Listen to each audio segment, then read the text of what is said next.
저는 서울성공에서 부정맥 파트에서 근무하고 있고요. 사실 심전도가 처음부터 끝까지 강의하려면은 제가 1시간을 다 해도 사실 모자란데 오늘은 좀 쉽게 접할 수 있으면서 좀 애매하고 그러면서도 감별이 필요한 심전도들만 제가 추려서 몇 가지만 말씀을 드리겠습니다.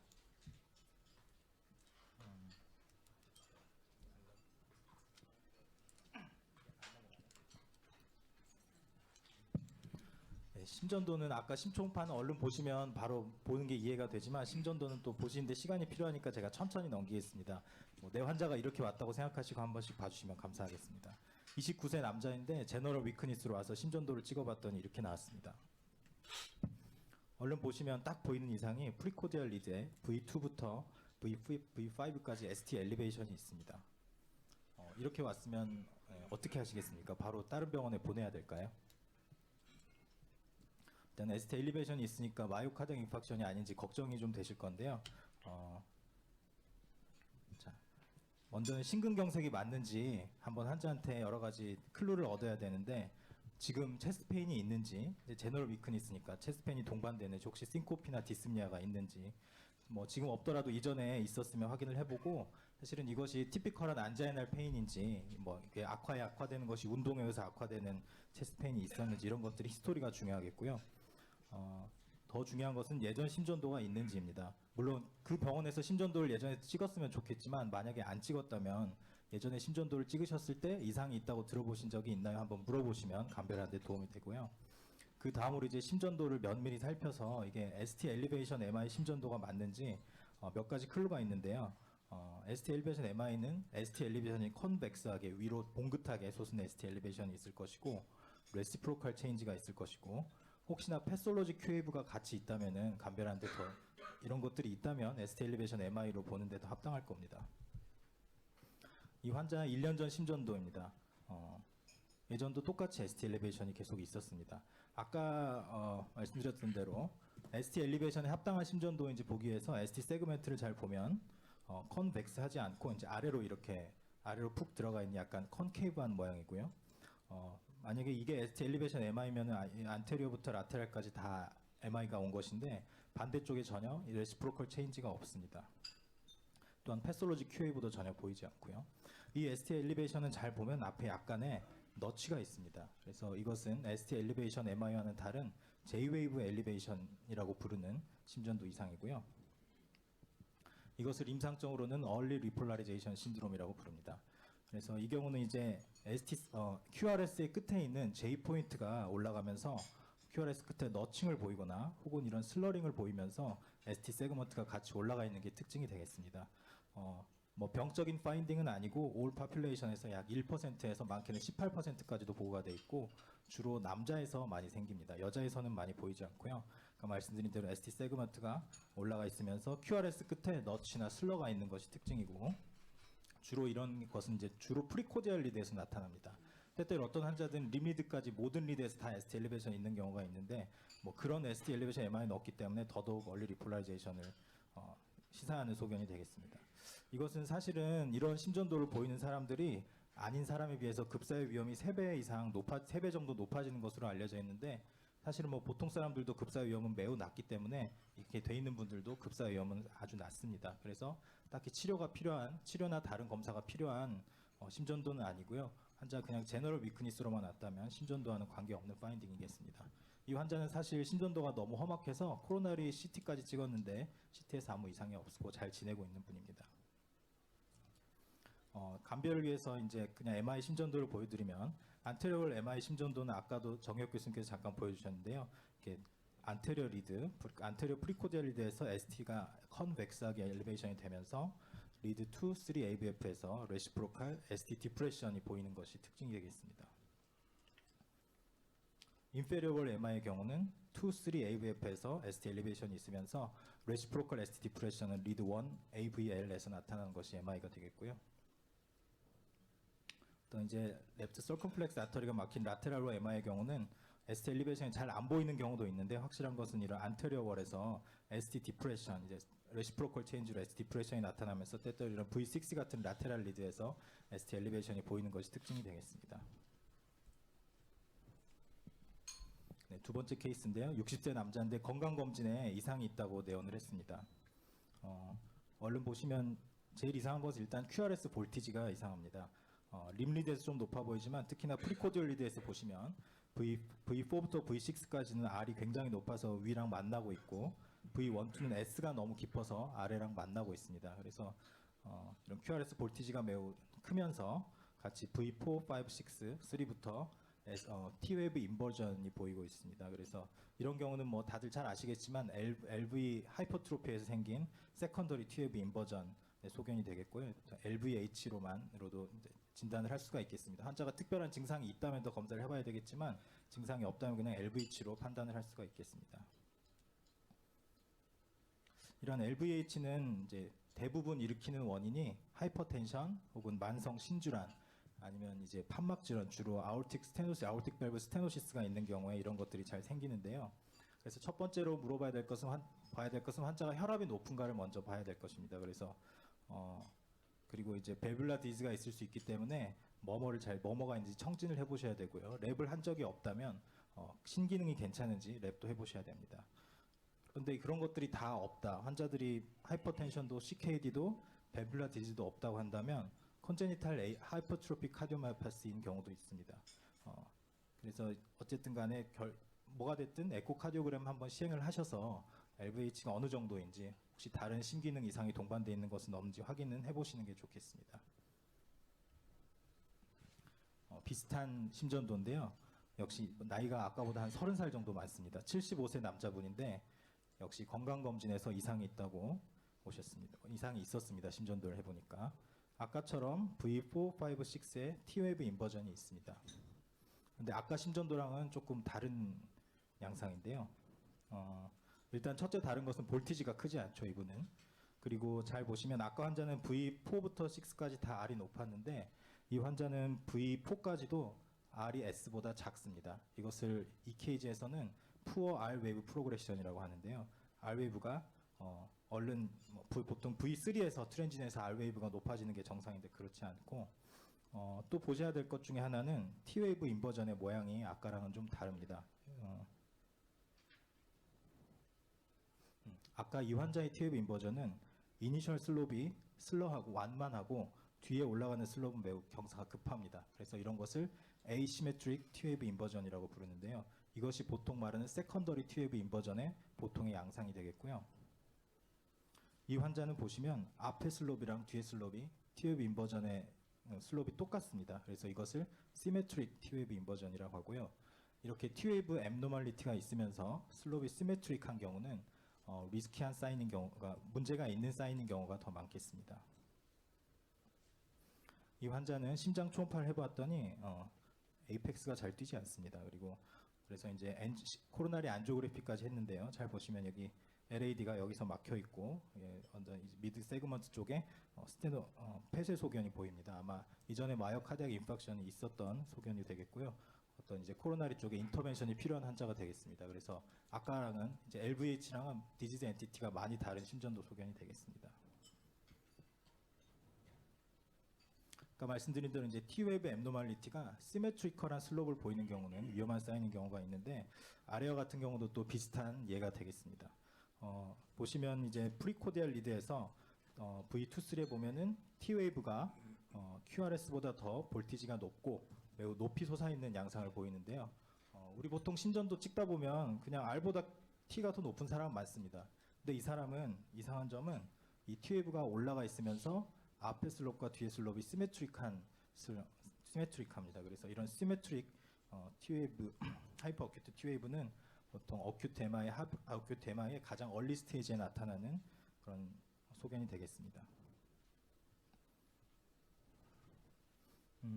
이 심전도도 마찬가지로 약간 T웨이브 인버전이 있으면서 약간 시메트릭한 슬롭을 보이는데요. 이 심전도의 경우는 아까 마찬가지로 R웨이브 프로그레션이 굉장히 늦습니다. V6에서야 겨우 R이 S보다 높아지고 아주 잘 볼 수 있는 파인딩이 이제 패솔로지 Q웨이브가 있습니다. 그래서 V1, 2, 3에 앞에 R이 거의 보이지 않고 시작부터 이니셜이 다운 슬롭, 내려가는 슬롭을 보이는 그런 EKG를 보여서 이것이 이제 Q웨이브가 되겠고요. 그래서 이렇게까지 Q웨이브가 크게 나타난 것은 이제 패솔로직한 Q웨이브 소견이 되겠습니다. 이것은 그래서 anterior lead에 Q웨이브가 나타났기 때문에 old anterior MI의 소견이 되겠습니다.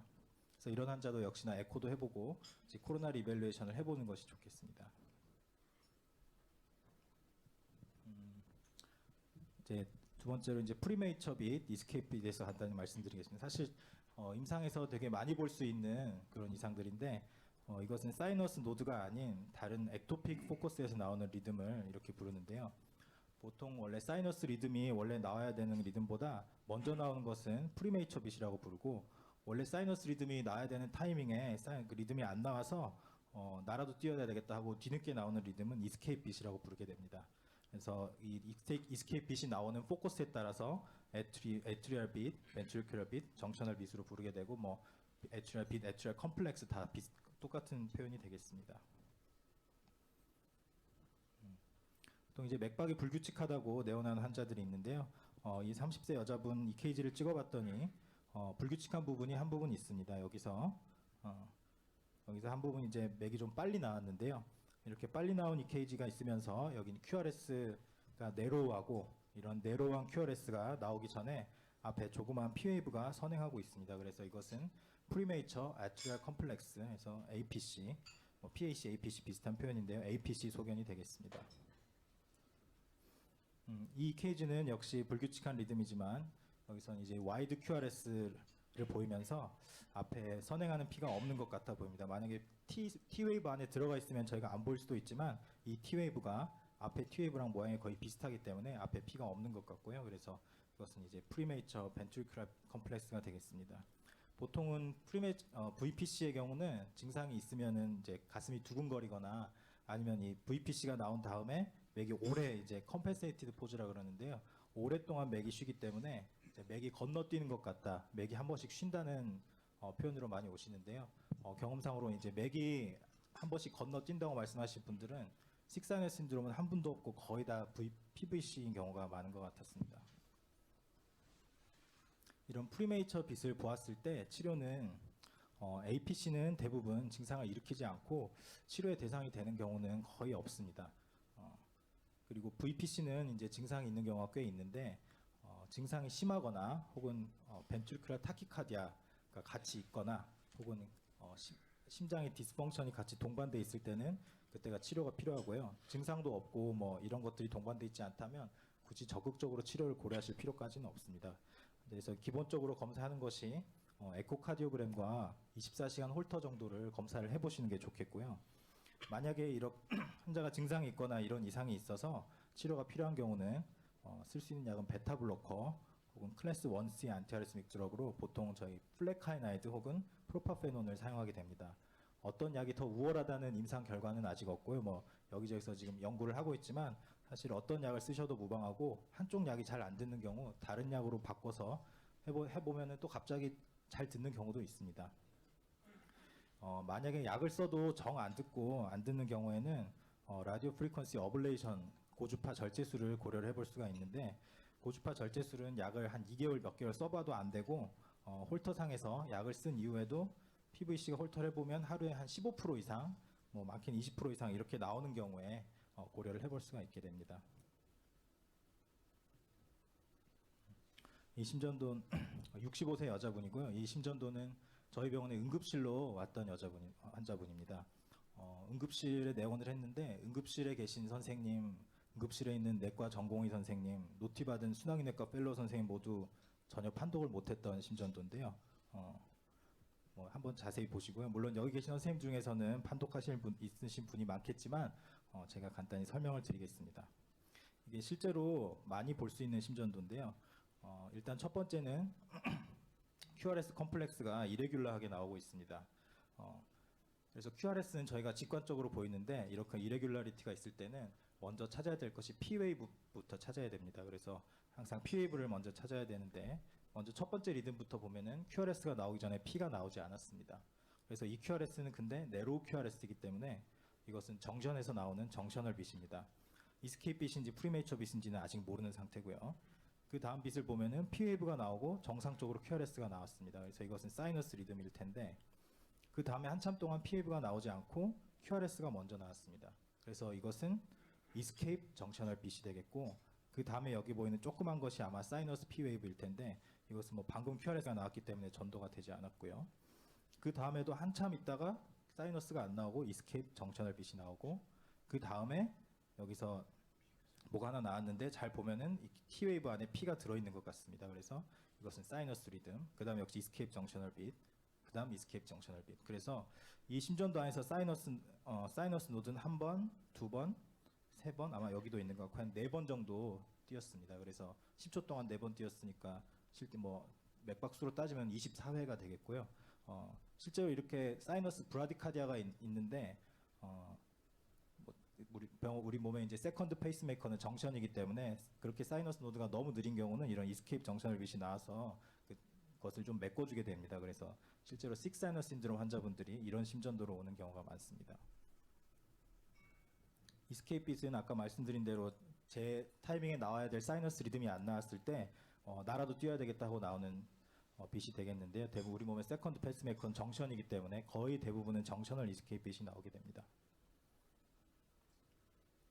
식사이너스 신드롬은 크게 이제 사이너스 브라디카디아랑 사이너스 포즈 두 가지 엔티티로 나눠지는데요. 사이너스 브라디카디아는 정의상으로는 분당 60회 미만이 되지만 임상적으로는 각성 시에 분당 40회가 안 되는 경우에 저희가 의미가 있는 브라디카디아라고 생각을 합니다. 이런 경우가 되겠는데요. 심전도를 찍으면 여기서 QRS가 한 6번 나왔는데 그래서 10초 동안 6번 나왔으니까 6 곱하면 한 36회 정도 돼서 심전도 한번 찍었을 때 이 정도 나오면 매우 느린 사이너스 브라디카디아가 되겠습니다. 사이너스 어레스트는 이제 사이너스가 잘 뛰다가 한 번씩 이제 멈춰서 못 뛰는 상태가 되겠고요. 보통은 이것이 한 3초 이상 갔을 때 역시 의미가 있다고 보게 됩니다. 심전도에서는 이렇게 피가 전혀 안 나오는 상태로 가는 것이고 아래는 이제 홀터 결과인데요. 이 환자도 홀터 중에 이렇게 긴 심정지가 나왔는데 심정지가 나오기 전에 심전도를 보시면 앞에가 이레귤러하고 명확하게 피가 보이지 않습니다. 이것은 에이트리얼 피브릴레이션인 상태고요. 이런 환자가 굉장히 많습니다. 앞에 이렇게 에이트리얼 피브릴레이션이 있다가 이것이 멈추면 이제 사이너스 리듬이 나와야 되는데 바로 못 나오고 한참 동안 쉬었다가 이제 나와야 되겠네 하고 늦게 나오는 것이죠. 그래서 이것을 타키카디아 브라디카디아 신드롬이라고 부르고요. 이런 타키카디아 브라디카디아 신드롬은 사실은 어떤 사이너스 노드 디스펑션에 의해서 생기는 것이기 때문에 어떤 식사이너스 신드롬의 이런 범주에 들어가는 병이라고 생각하시면 되겠습니다. 그래서 식사이너스 신드롬이나 타키브라디카디아 신드롬이나 치료는 비슷하고요. 뭐 맥을 빠르게 해주는 약은 없습니다. 그래서 결국 치료는 페이스메이커밖에 없는데 보통은 이제 아까 말씀드린 대로 증상이 동반된 분당 40회 미만의 섬액이 있거나 아니면 포즈가 3초 이상의 사이너스 포즈가 있을 때 퍼머넌트 페이스메이커를 고려를 하게 됩니다. 그래서 반드시 어떤 증상이 동반됐다는 가정이 있어야 되기 때문에 환자가 주무시고 있을 때 이런 것이 나온 건 아무 의미가 없고요. 환자가 깨 있는 시간에 이런 것이 나왔을 때 페이스메이커를 고려하시면 되고 뭐 또 멘탈이 없는 분이거나 이런 분한테는 전혀 고려하실 필요가 없습니다. 교정 가능한 원인은 보통 뭐 약 베타 블로커나 칼슘 채널 블로커 같은 걸 사용했거나 죄송합니다. 랩상 하이퍼칼레미아가 있는 경우에 좀 유발될 수 있는데 이런 것들이 없다면 퍼머넌트 페이스메이커를 해야 되겠습니다. 만약에 약을 썼다면 베타 블로커나 CCB를 먼저 중단을 해야 되겠습니다. 그래서 아까 환자는 식사이너스 신드롬에 동반된 이스케이프 정셔널 빛이 이렇게 나온 환자인데요.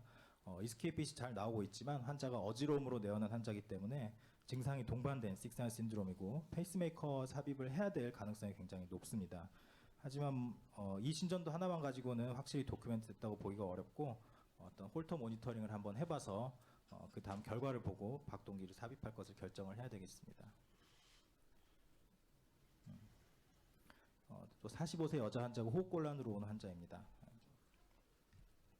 심전도를 보시면 먼저 첫 번째 보이는 것이 역시 이 환자도 브라디카디아가 있습니다. 그래서 하트레이트는 한 6번 나왔으니까 역시 한 40회가 안 되겠고요. 이런 부정맥이 있으니까 PAV를 찾아보면 여기서 나오고 그 다음 여기서 나오고 그 다음 여기서 나왔기 때문에 PAV 2번에 QRS 1번 나온 2대1 AV 블락이 되겠습니다. 아마 뭐 이렇게 맥이 느리면서 AV 블락이 있으니까 호흡곤란의 원인은 AV 블락일 가능성이 높겠고요. 보통은 저희가 페이스메이커를 고려하는 이상은 이제 모비츠 2 이상의 AV 블락 환자에서 페이스메이커를 삽입을 하게 되는데 원칙적으로는 2대1 AV 블락만 있는 경우는 모비츠 1인지 2인지 모르겠다라고 하는 게 맞지만 보통 이렇게 2대1 AV 블락을 보이는 경우는 그냥 임상적으로는 모비지2 AV 블락이라고 보고 페이스메이커를 바로 삽입할 적응증이 된다라고 보셔도 무방하겠습니다. 이런 경우도 흔한데요. 이것은 뭐 잘 아시겠지만 이제 P웨이브가 전혀 QRS랑 관계없이 따로 P웨이브랑 QRS 웨이브가 서로 디소시에이션 돼 있는 컴플리트 AV 블락 환자가 됐습니다. 역시 바로 페이스메이커의 적응증이 되겠고요. 이런 2도 이상, 모비지2 이상 AV 블락, 컴플리트 AV 블락의 경우는 뭐 하트레이트니 포즈니 이런 거 굳이 따질 필요 없고 다 페이스메이커의 적응증이 된다고 보실 수 있겠습니다. 71세 여자 환자인데 흉부 불편감으로 와서 심전도를 찍었습니다. 앞에 얼핏 보면 앞에 심전도랑 굉장히 비슷한데요. 이 환자도 역시 하트레이트가 좀 느립니다. 40회가 조금 안 돼 보이고 P웨이브를 찾아보면 여기서 P웨이브가 하나 있고 그다음 이 둘 중에 뭐가 P웨이브일까요? 보통 생각하기 이게 T고 이게 P라고 생각할 수가 있겠죠. 그 다음에 여기 P가 나왔으니까 2대1 AV 블락인가? 이렇게 생각할 수가 있을 겁니다. 이 환자 의뢰된 것도 AV 블락으로 의뢰된 환자분이었습니다. 한 번 더 EKG를 찍어봤더니 조금 달라졌습니다. 잘 보시면 여기서는 P가 나오고 QRS가 나오고 그 다음에 T웨이브가 여기서 나옵니다. 그 다음에는 브라디카디아가 없고요. 그 다음에 다시 보면은 아까처럼 똑같은 모양이 보이는데 여기 뭐가 있습니다. 근데 여기 T웨이브가 이거였으니까 사실 이게 T웨이브일 거고 실제로 P웨이브는 이 앞에 있는 게 P입니다. 그 다음 이 P가 나온 다음에는 하트레이트가 갑자기 느려졌죠. 그래서 이제 이 둘 중에 이 앞에 게 P웨이브란 걸 알았다면 여기 P, 여기 P, 그 다음에 여기 P이기 때문에 이것은 레귤러 리듬이 아니죠. 그래서 요거는 프리메이처 아트리얼 컴플렉스입니다. 뒤에서 보시면 역시 여기서 프리메이처 아트리얼 컴플렉스가 나오면서 이것은 컨덕션 되지 않아서 QRS를 만들지 못하고 컨덕션은 되지 않아서 사이너스 노드는 리셋시킬 수 있기 때문에 다음 맥은 느려졌습니다. 그리고 여기서 보시면 T웨이브 모양이 좀 달라지면서 또 좀 빠르게 나왔는데요. 이런 경우는 이제 이 T웨이브 안에 P웨이브가 하나 들어가 있다고 생각할 수가 있겠습니다. 그래서 이것은 APC가 되겠고 그 다음에 정상 역시 APC 나오고 그 다음에 느려지고 그래서 사실 이 심전도는 AV 블락이 아닌 겁니다. 이 심전도는 전부 여기서 APC가 나온 Non-Conducted APC입니다. 그래서 이 환자는 페이스메이커를 해야 될 그런 환자가 아닌 환자가 되겠습니다. 이런 Non-Conducted APC는 나이가 드신 분들한테 꽤 많이 있는데요. 그래서 때때로 이제 Non-Conducted APC가 나오면 브라디카디아가 생기기 때문에 이것 때문에 증상이 생기는 경우가 좀 있습니다. 하지만 이런 환자들은 아까 보여드린 대로 여기 P웨이브가 이렇게 T웨이브 쪽에 가까이 있으면서 컨덕션이 안 되는 이런 환자들은 페이스메이커로 치료하는 것이 아니라 이 Non-Conducted PAC를 안 나오게 해주면 환자가 좋아집니다. 그래서 이런 경우는 브라디카디아이지만 플레카이나이드나 리트모논, 프로파페논 같이 APC를 줄여줄 수 있는 안티아리스믹 드러그를 쓰면은 환자의 증상이 좋아지는 경우가 많이 있습니다. 예, 이 심전도가 제 마지막 심전도인데요. 41세 여자 환자고 흉부 불편감으로 왔습니다. 사실 임상에서 제일 많이 볼 수 있는 심전도라고 생각합니다. 이 심전도는 어떤 것 같으신가요? 네, 이 심전도는 뭐 다 아시겠지만 정상 심전도입니다. 그래서 제가 이걸 굳이 보여드린 이유는 정상이 맞나 하고 정말 헷갈리는 경우에 정상이라고 어떻게 확신을 할 수 있는지 그것만 말씀드리려고 제가 마지막으로 넣었고요. 먼저 저희가 보통 말하는 RSR, Regular Sinus Rhythm이라고 하는 것은 P웨이브의 엑시스랑 P웨이브의 몰폴로지가 정상이면서 P와 QRS가 1대1 매치가 되는 경우에 Regular Sinus Rhythm이라고 부르는 것이고 이것이 Normal Sinus Rhythm인가 하는 것은 이러면서 QRS의 엑시스와 몰폴로지가 정상이고 ST 세그먼트의 몰폴로지가 정상이고 우리가 PR 인터벌, QRS 듀레이션, QT 인터벌이 정상이라면 여기까지 확인하시면 이제 노말입니다 하고 확신하고 말씀을 하셔도 되는 겁니다. 앞에 심전도로 각각 잠깐 보시면 P웨이브의 엑시스는 리드 1 그리고 AVF에서 둘 다 포지티브이기 때문에 그리고 이제 우하방으로 가고 있는 P웨이브고요. 그렇기 때문에 사이너스 노드에서 나왔다는 것이고 P랑 QRS는 전부 1대1 매치가 되고 있습니다. 그래서 레귤러 사이너스 리듬이고 QRS 엑시스 역시 우하방으로 가고 있기 때문에 정상 ST 세그멘트에서도 다 별 이상은 없고요. PR 인터벌은 정상 200ms이기 때문에 여기서 여기까지가 한 칸이 안 되면 됩니다. 여기서 여기 P웨이브 시작부터 QRS 시작까지 한 칸이 안 되니까 PR 인터벌도 정상인 것이고 QRS 듀레이션은 120ms가 정상이기 때문에 이 작은 거 3칸이 120ms니까 한 그 안에 들어가는 것 같고요. QT 인터벌은 실제로 뭐 재기가 좀 어려운데요. 아주 간단하게 R 아래 가운데보다 그 전에 QT가 그 전에서 끝나면은 정상으로 생각하시면 됩니다. 만약에 QT가 R 아래 가운데보다 더 뒤로 넘어가게 되면 그거는 QT 프롤롱게이션이 있다고 보셔도 되는 것이고요. 그래서 이 환자는 그런 거에서 봤을 때 정상이다 하고 말씀을 하셔도 되겠습니다. 네, 제가 준비한 건 여기까지입니다. 경청해 주셔서 감사합니다.